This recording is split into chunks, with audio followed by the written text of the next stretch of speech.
Yum aduda mahakna hanubi amasu leiba urami. Hanubi aduna Simon bu ubada mahakpu yum aduda lehalami amadi mahakpu fazana yengbirami.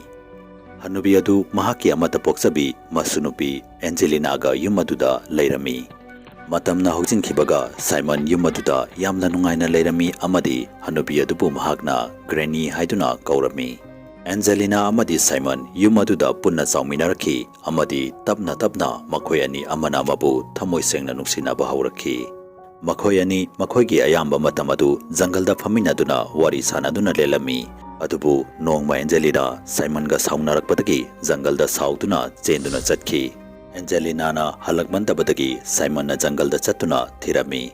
Adubu khara chalaba matungda Angelina bu mafam amada sathina soktuna taaduna leiramba phangnakhi.